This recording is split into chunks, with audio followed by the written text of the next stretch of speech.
Oh, ladies and gentlemen, we are back again. Part 2. This one, we're going to take a closer look at this picture of Ayub in the police station. Like I said to you guys in the last video, the thought process behind taking this photo is exactly the same thought process behind taking the photo with Jay in the blanket. See, the main point of this picture is to prove that you are at a specific location. But why are you trying to prove yourself? The reason why they wanted to prove that Jay was at the Airbnb is because they knew that Jay was already dead, so they wanted to fabricate a story. And that included taking a picture of Jay whilst wrapped up in this blanket. But most importantly, they wanted to show the steps of the Airbnb. Again, the main point of that picture was to prove that Jay was at the Airbnb. Let's get back to Duncan Smith, because there's a few more points that he makes in this video that I want to bring to your attention. If you haven't seen the last video, more or less part 1, go and check it out. Mark Williams Thomas, day after day after day, for about, what, 10 days, 2 weeks, was trying to find out who these two men were.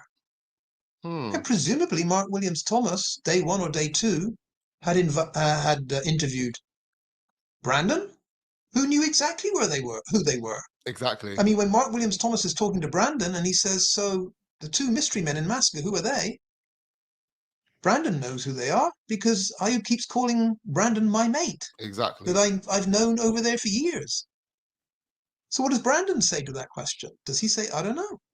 They all say, I don't know. I've no idea who they are.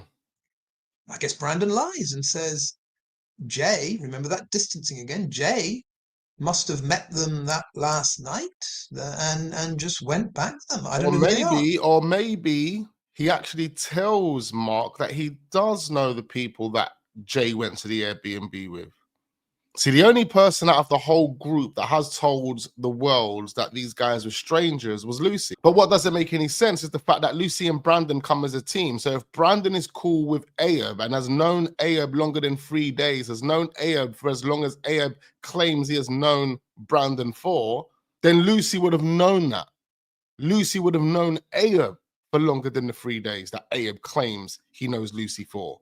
As I told you guys before, Lucy lied because she wanted to distance herself from whatever happened to Jay. Their story about finding the Airbnb through a picture that Jay put on a Snapchat is absolutely fake. Remember how Ayub was highlighting that part when he was speaking to Cullen on the podcast? Brandon must have lied. Because if Mark Williams Thomas said who are the two mystery men, Brandon, if he were to tell the truth, would have said, he might not have known, to be fair, Brandon might not have known Ayub's last name. It's pretty confusing anyway. He might have just said, I know it's Ayub. I don't know his last name, but he's Ayub. The other guy he called Rocky. I don't know anything about that. Even if Brandon had said that, Mark Williams Thomas wouldn't have been saying for 10 days the two mystery men. He would have said, day 2, one of them, we are reliably informed, is called Ayub. And Brandon would have known more than that. He would have known that Ayub probably lives in Barking. He would have known a lot more about Ayub. What's also questionable at this point is Johnny Vegas. Where did Mark Williams Thomas get the name Johnny Vegas from? How is it that Mark Williams Thomas tells the world that Ayub claims he is Johnny Vegas, but then months later on a live stream, Ayub claims that he doesn't even know who Johnny Vegas is? He actually gets Johnny Vegas mixed up with Peter Kay. Vegas is. I don't know who we don't know who Johnny Vegas is. Like, do you know what I mean? I don't know what Johnny Vegas is from Bolton. Is this the way to Amarillo? That's Johnny Vegas. Oh no, that's Peter Kay. Fucking hell, like I got them mixed up. So how the hell has Mark Williams Thomas come up with this name, Johnny Vegas? Mark Williams Thomas was played. I said this from day 1. Mark Williams Thomas is embarrassed because he was played by a bunch of teenagers. He thought he was getting good information from them. He was getting very good misinformation and disinformation from them. And we've been saying this for ages. Because in those first interviews, Brad must have known that they were called Ayub and Rocky. Exactly. Lucy knew they were called Ayub and Rocky.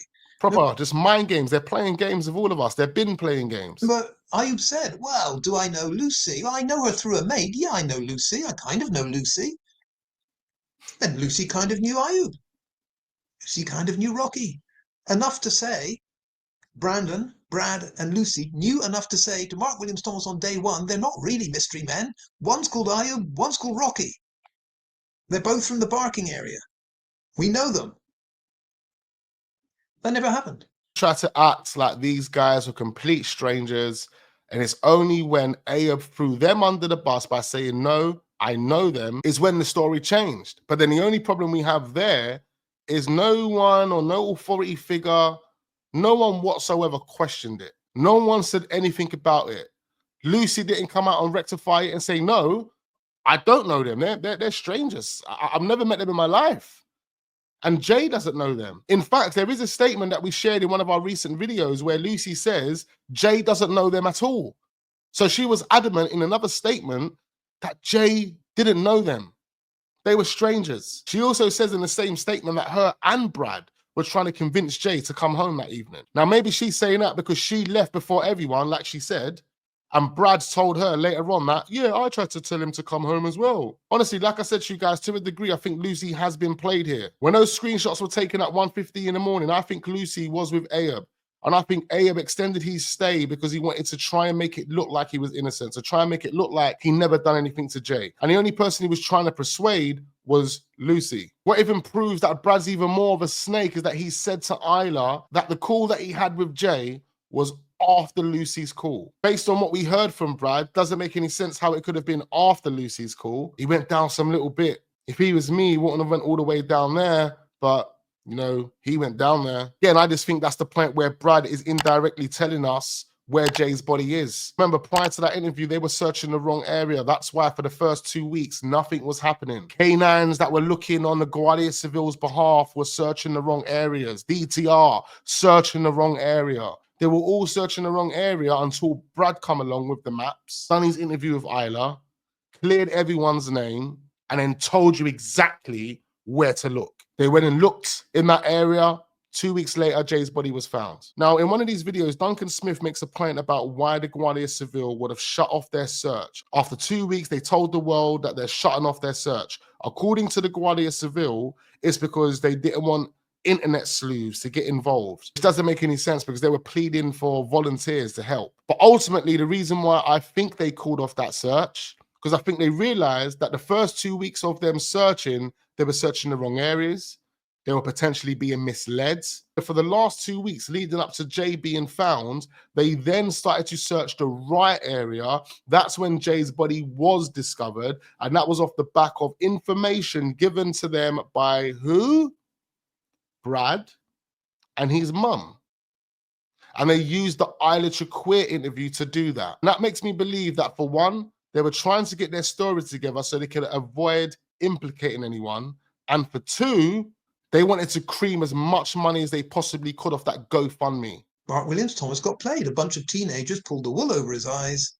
And from that moment on, poor Mark Williams-Thomas has had to pretend that he did the most sterling job. He didn't do badly in some areas. Yeah, I agree. I think Mark Williams-Thomas started to realize that there were holes in the stories that he was given by the friends. And that's the reason why he said a third-party involvement can't rule that out. The same way we're looking at all of this information and we're basically saying it doesn't make any sense, it's definitely the same way Mark Williams-Thomas would have been looking at this from the get-go. See, the only problem is they fabricated information, fabricated evidence, so they could string Mark Williams-Thomas along to make it look like a missing persons case and potentially an accidental fall. That whole boast about give me 3 days and I'll solve it went up in flames when Mark Williams-Thomas realized that these kids had totally bamboozled him. Hence, it took 10 days to find out who Ayub was. Facts. It's not good. All right, cool. So here we have the picture of Ayub at the police station. I do apologize about the lighting. My blinds are struggling to keep the sun out of this room today. I'm not too sure why. Here we have Ayub at the police station. And you have to say to yourself, why would Ayub take a picture of himself at the police station? Like Duncan Smith says, proof of presence. Who would take such a photo and why?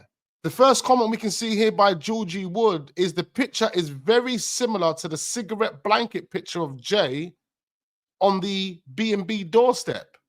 Exactly. It's the same thought process.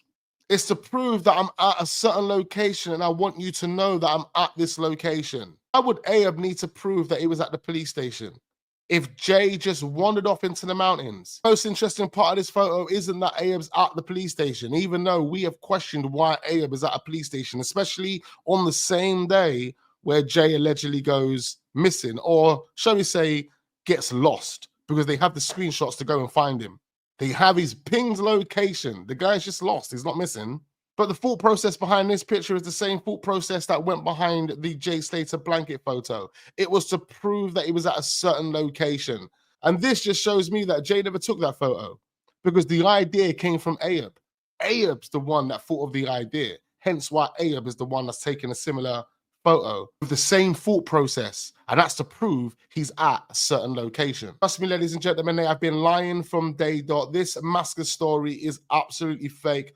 I need to know exactly what you are thinking right about now. Leave all your comments down below. Make sure you guys subscribe to Duncan Smith as well. Make sure you hit the like button. Do subscribe to this channel if you are newly watching. Turn your notification bells on so you don't miss out on any future videos. And I look forward to seeing you guys on the next one.